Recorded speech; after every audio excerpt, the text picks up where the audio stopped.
What's up, all you cool cats and kittens? This is your Commissioner Tim Che with the Week 1 recap of our inaugural season of the Cool Cats and Kittens Dynasty League.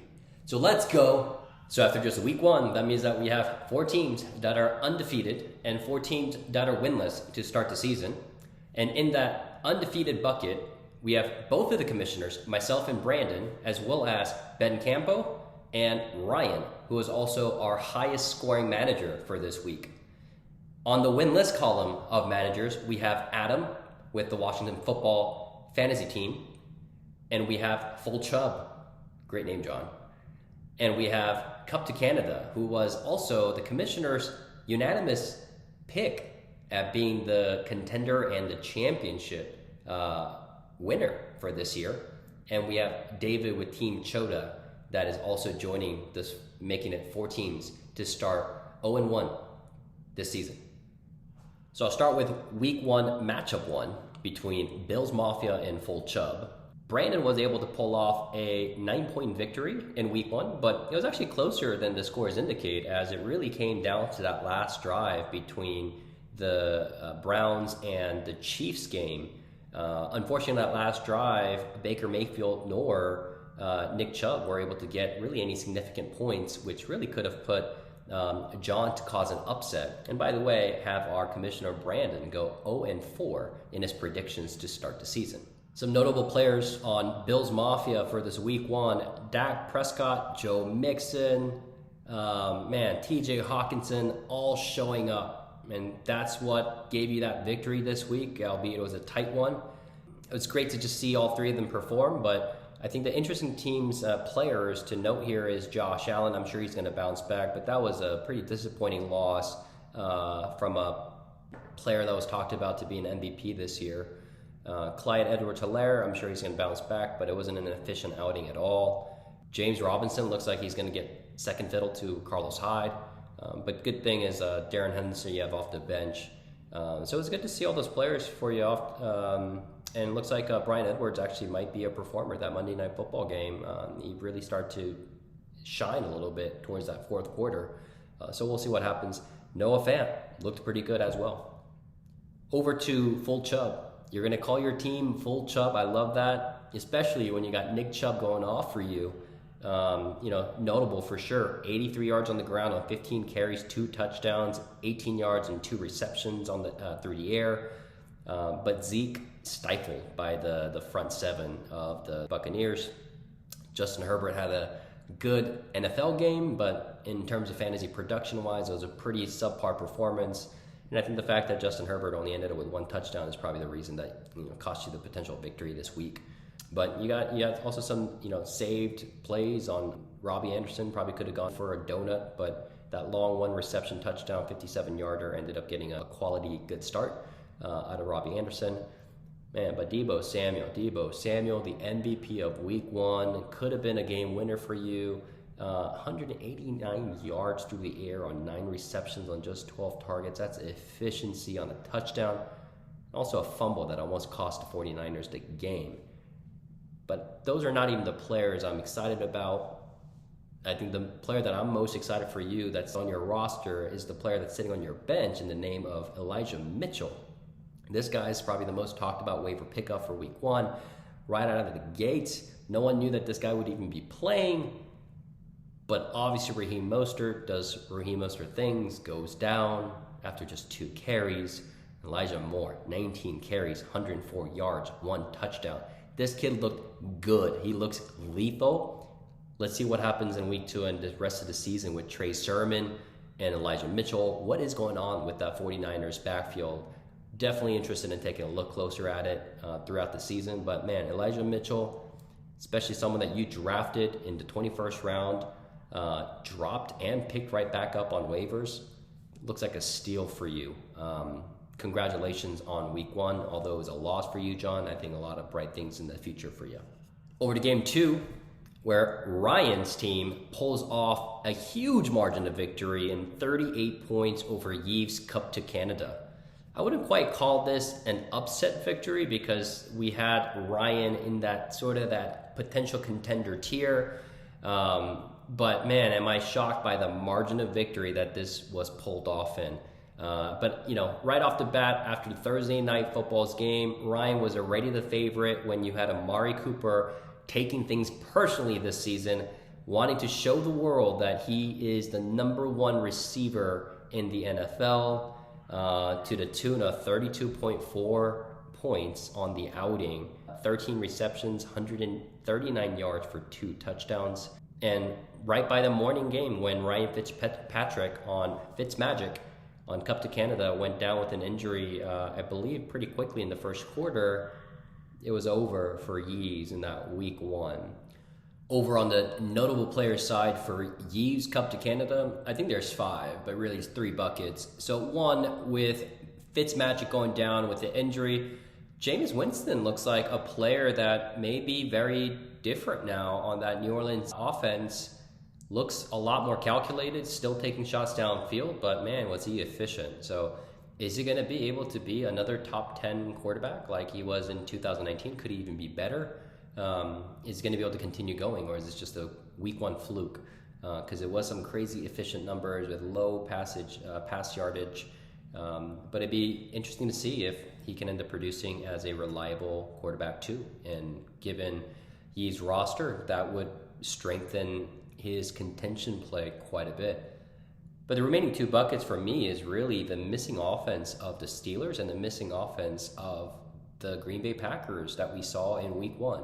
And he's got 4 of his maybe highest draft capital outside of Pat Mahomes' draft stock in those 2 teams, between Aaron Jones, Devontae Adams, and Najee Harris and Deontay Jones on the Pittsburgh Steelers. Both offenses just looked putrid, horrid, not moving at all, and we'll see what kind of version of Aaron Rodgers we're going to be able to have in week 2 and rest of the season. Or is this the year where he just continues to lay out a dud? And is Jordan Love the new starter? Who knows, right? But obviously too early to say things in week 1, just because the careers that these 4 guys have had, or Najee Harris obviously expected to do a lot more efficient numbers than what he was able to produce in week 1 with his bell cow numbers. But those 4 names for me, 5 names for me in 3 buckets, are going to be the interesting notable names out of week 1 and going forward out of Yeeves' roster. And then on Ryan Lenihan's team, was obviously Amari Cooper, Tyreek Hill. If that's going to be the type of production, you're going to get 60 plus points out of your receiver 1 and receiver 2 every week, you're not going to lose many games. But is Amari going to be a player that really takes this personally and really wants to show that he does believe that he is the #1 receiver in the NFL, and he just needs to prove it out? And more importantly, can he stay healthy? But with Dak Prescott back and healthy, if there is ever a chance that Amari can show it, as long as he puts a string of 17 healthy games this season, he's never been short of talent. So I think that's going to be really, really interesting to see. Beyond that, Tom Brady, if you're able to get that kind of numbers from a QB2 that you picked up in the 11th round, and Tom Brady, it doesn't look like he was playing out of his mind. He's just got such a set of offense out there between his receivers and Gronk. But outside of those obvious names, for me, a couple things. Brandon Ayuk, is this real? Like, is he demoted, or is he really out or he wasn't involved because of injury-related issues, or is it another similar thing that we saw in the backfield over there where Trey Sermon's not starting because of merit-based sort of demotions across the board? I guess we'll know rest of this week as more news comes out and as we get more reports and practice camps. But I'm really, it was, for me, the 2 names that are not obvious that I was really excited to see from Ryan was the output of his rookie receivers in Jalen Waddle and Jamar Chase. 2 highly touted rookies coming out.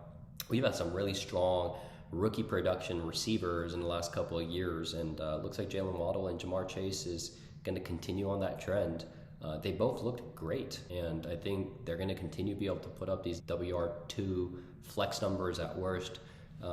It just really strengthens Ryan's bid at moving up into this tier 1 category, especially as we saw the 2 favorites between Brandon and Yeeves move down a little bit with their week 1 performances across the board. All right, that brings it to game 3 between myself and Adam, where I was able to take one of my surprise sneaky wins early in week 1 by a 32-point victory margin against the Washington Fantasy Football team.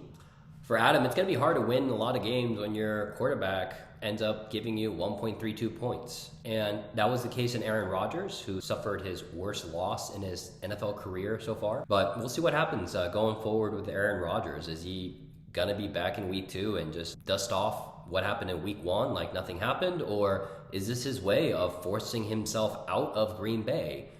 I don't know what is happening with Green Bay and Aaron Rodgers, but he's certainly, whatever happens with him is going to impact a lot of fantasy players this year. So that's going to be a player to definitely keep a long eye out on. Other notable names for Adam in week 1. I think Derrick Henry looked very rusty to start, but we'll see what happens. The entire Tennessee offense just looked bad. I'm sure Derrick Henry is going to be able to bounce back. And Miles Sanders, it was good to see them. And Adam Thielen getting 2 touchdowns. Great. Tyler Lockett, obviously the week that you go up against me, that blows up for 2 touchdowns. A little sad to hear about Jerry Jeudy and his high ankle sprain. Looks like he'll be out for 6 weeks. Definitely was tapped for a breakout season this year, and certainly in the first half that he plays before his injury, looked every part that he's going to be the breakout star that Broncos were looking forward to. Over to my team in terms of the notable players and names. It was good to see Austin Eckler starting, but looked very rusty, obviously coming back from a hamstring injury. That's also the reason he was out last year. Lamar Jackson looked very rusty. I'm sure he's going to be back. Corey Davis, the star, looks like he's going to be the favorite target of Zach Wilson on that new Jets offense. Was able to obviously sneak in 2 touchdowns there on just 7 targets, but we'll take that. And Darren Waller looked like he was, I believe he ended up getting about 50% of the throws going over to his way in terms of targets by Derek Carr on Monday Night Football. Didn't really start off efficient in the first half, but in the second half of the game really picked things up. Ended up finishing the week as a tight end 2, right behind Travis Kelce, who he was traded for with Yeeves in the preseason. Tyson Williams was able to produce in the first half. We'll see what happens in game 2 and the rest of the season, as in the first half, my count had Tyson at about 70% of the snap count, but in the second half, it looked like Latavius Murray ended up getting about 80% of the snaps and about 90% of the rushing opportunities in that second half, versus, I believe, Tyson only had about 1 attempt all of second half. But still finished with a respectable 9 carries for 65 yards and a touchdown, along 3 receptions, 29 yards. 16.9 on your flex from an undrafted rookie free agent. So we'll see what happens. But it was really great to see DeAndre Swift performing on the bench. Looks like there's going to be Kenneth Gainwell. Looks like another one of those names that are being called out this week on the waiver wire pickups. So we shall see. But looks like this roster is going to be able to be decent throughout the season. And we'll see what kind of moves that leads me and the rest of the league into making by midseason as we get gearing towards playoffs. All right, so that brings it to the last matchup of this week 1. Probably the most boring and the low-scoring matchup between Team David and Team Ben. Ben ended up winning by a margin of 5 points, but both the teams had the lowest scoring averages this week against all matchups at 136 versus 129.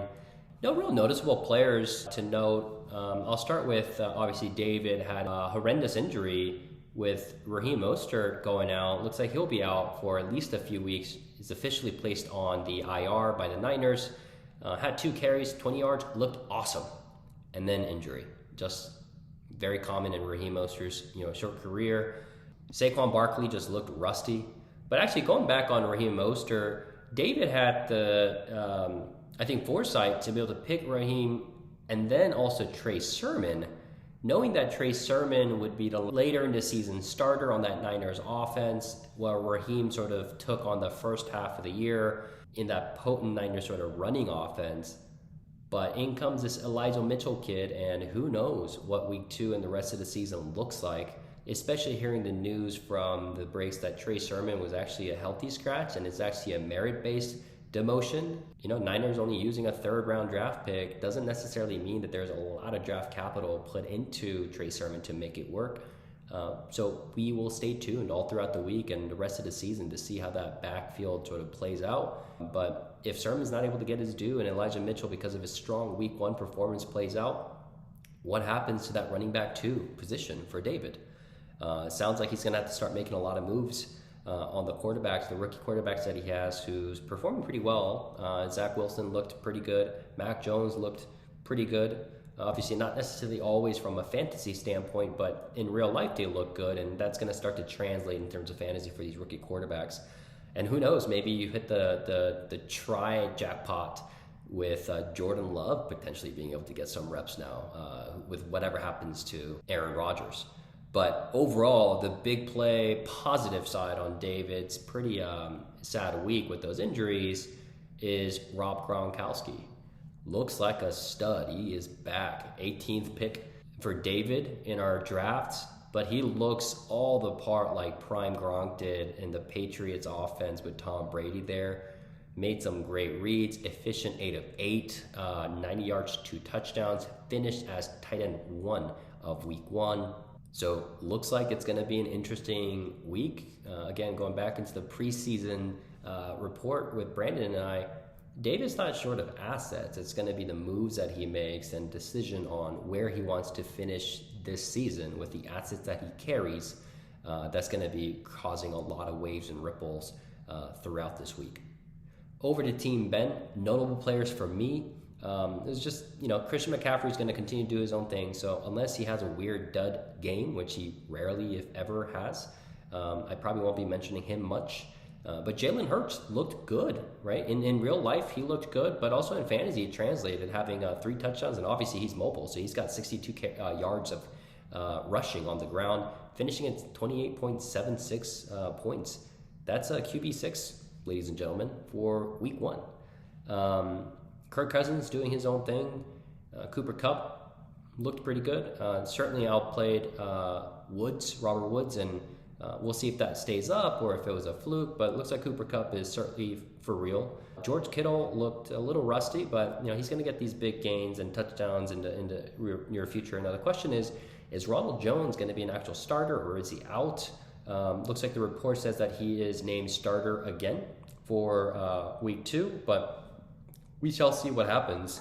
Looks like they're all on thin ice there, with the one fumble causing people to never play again, like in the case of Ronald Jones in the first week. But Trevor Lawrence looked decent as in his NFL rookie debut, and we'll start to see probably the plays cleaned up a little bit, so he's not throwing 3 picks and getting more efficiency, so that he's not just only completing about 58% of his throw, but maybe closer to that 60-65 range, that he may be able to get there soon.